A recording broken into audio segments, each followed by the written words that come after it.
¿Alguna vez hiciste algo sabiendo que era indebido? Algo simple, cotidiano. Esas cosas que sabemos que no hay que hacer, pero que de alguna forma nos benefician y en el fondo no le hacen mal a nadie. ¿Alguna vez copiaste en un examen para sacar mejor nota? ¿Nunca estacionaste en un lugar prohibido? ¿Compraste alguna vez algo trucho o de dudosa procedencia? ¿Y a vos no te jode cuando ves a otros hacer cosas indebidas? ¿No sentís que de alguna forma te perjudican? Como cuando hay un embotellamiento en la calle y algún vivo se manda por la banquina y termina pasando primero. O cuando llevas horas esperando en algún trámite y aparece el acomodado de siempre y lo atienden al toque. No sé a vos, a mí se me empieza a incendiar la cabeza. Acá le decimos viveza criolla. Pero ¿te sorprende si te digo que el término correcto para definir estos comportamientos es corrupción? Cotidiana, aparentemente inofensiva, pero corrupción al fin. Acompáñame en este nuevo video para que reflexionemos juntos sobre este tema de tanta vigencia en estos días. Tal vez encontremos alguna pista de lo que nos pasa como sociedad con la corrupción. Esa viveza criolla que llevada al extremo termina personificada por algún funcionario ocupando todos los titulares de los medios y miles de memes en las redes sociales. Y obviamente generando frustración e indignación en muchos de nosotros.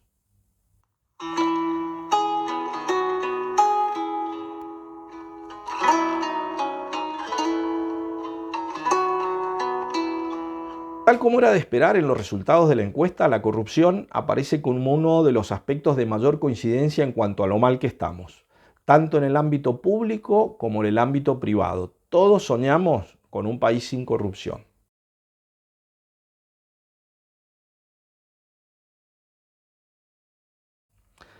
Pero es curioso que en ese contexto, ninguno de los que respondimos la encuesta nos identificamos como corruptos.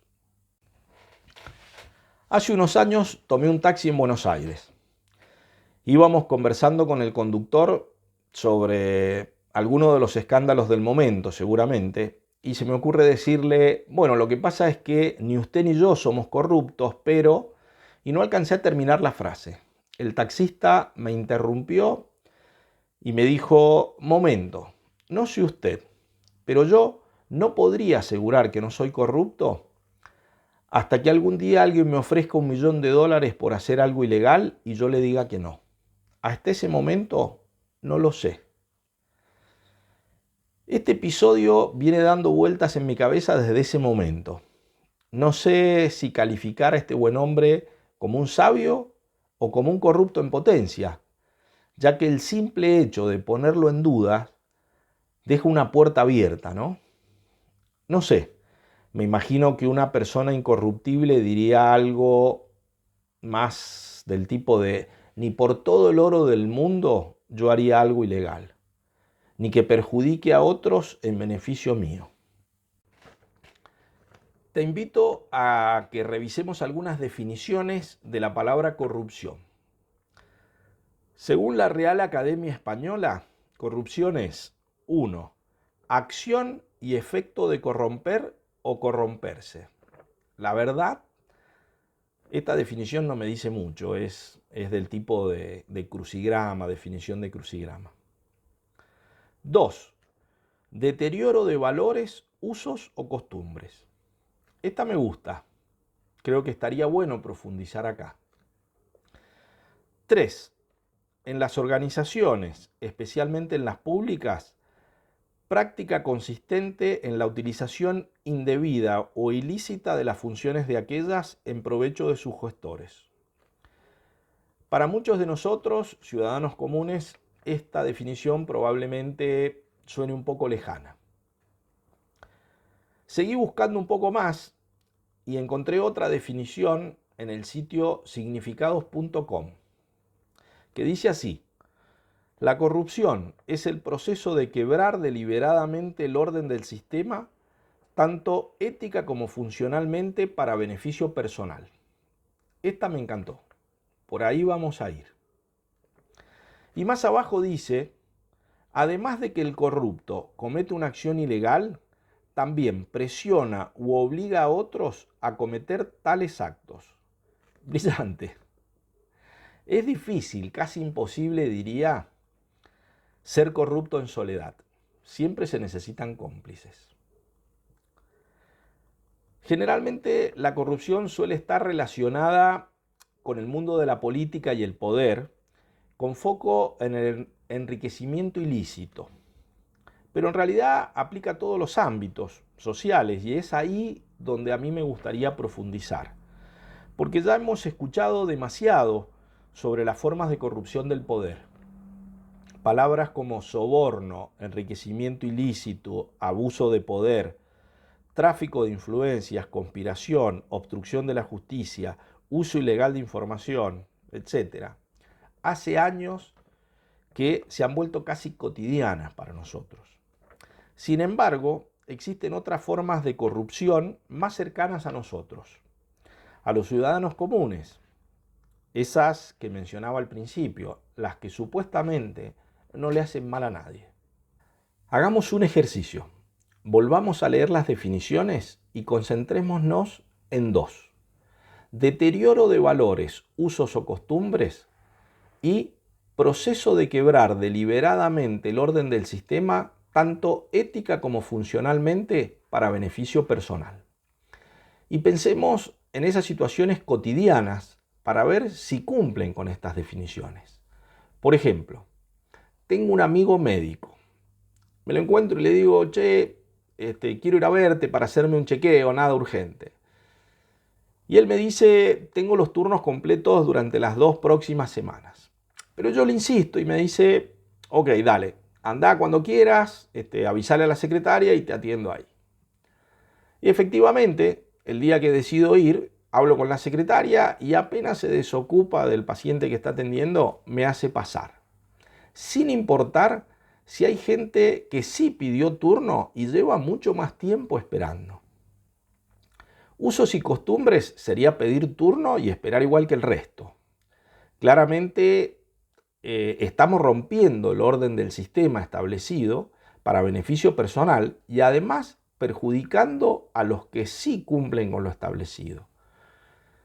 Y vemos que hay 2, o mejor dicho, 3 involucrados. Yo, mi amigo el doctor que cede ante mi presión y la secretaria que, no sé si queriendo o sin quererlo, termina también involucrada.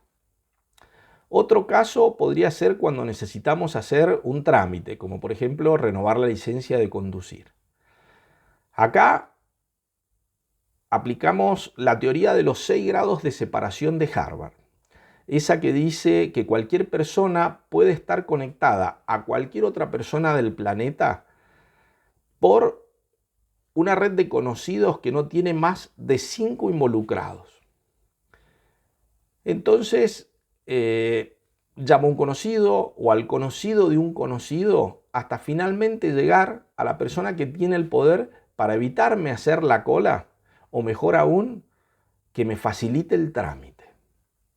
Deterioro de valores, usos y costumbres, total. Quiebre deliberado del orden del sistema, ni hablar. Involucrados, un montón. Beneficio personal, la verdad es que muy poco. Evitarnos la cola, ¿en serio? Parece mentira, pero me ha tocado vivir esta situación varias veces. No creo que sea necesario que sigamos con este ejercicio acá en el video, pero sí te invito a que más tarde pienses en situaciones de este tipo que te ha tocado presenciar o protagonizar y confirmes si le aplican o no estas definiciones. Y si te animás, te invito a que me las compartas en los comentarios, así nos reímos juntos. Como ves, se trata de cosas simples y cotidianas, pero que de alguna forma perjudican a alguien y benefician al que los hace, siempre rompiendo deliberadamente algunas reglas. Llevo un tiempo indagando sobre esto y mi conclusión, después de hablar con varias personas en distintos ámbitos, es que nos cuesta mucho reconocer esta corrupción cotidiana, la que llamamos inofensiva. Probablemente estés pensando, ¿qué le pasa a este tipo? ¿Por qué se preocupa por estas cosas si al final del día no son tan graves? Y no es que yo quiera ponerme en un plano de superioridad moral. Soy un culpable más. Lo que me preocupa y me motiva a reflexionar sobre este tema es que la consecuencia de que nos cueste tanto reconocer la corrupción cotidiana es que se va convirtiendo en costumbre. Pasa de ser hechos aislados a una forma de vida, a una característica más de la sociedad, la viveza criolla. Esta normalización de la corrupción en pequeña escala nos impide, por ejemplo, hacer uso de la condena social como primer arma para combatirla. Y no solo no la condenamos socialmente, sino que pareciéramos admirar a los vivos, nos jactamos de nuestra viveza criolla. Nos gusta compartir durante el asado las recetas de cómo sacar provecho con alguna trampita. Y nos sentimos unos giles cuando nos descubrimos en el grupo de los que siempre cumplimos las reglas. Con esta moralidad en modo relajado, solo hace falta una pequeña cuota de poder o estar en el momento justo y el lugar justo para que esos pequeños actos inofensivos pasen al siguiente nivel, donde ya no se trata de evitar una cola, sino de hacernos de un buen premio. Y cuando eso pasa, no hay marcha atrás. Y mucho menos cuando recorrer el tortuoso camino de la integridad no recompensa lo suficiente. Me ha tocado trabajar en grandes empresas y me duele confesar que en varias me ha tocado presenciar algún tipo de corrupción. El fin siempre justifica los medios. Y ser reactivo a este tipo de comportamientos te deja fuera rápidamente.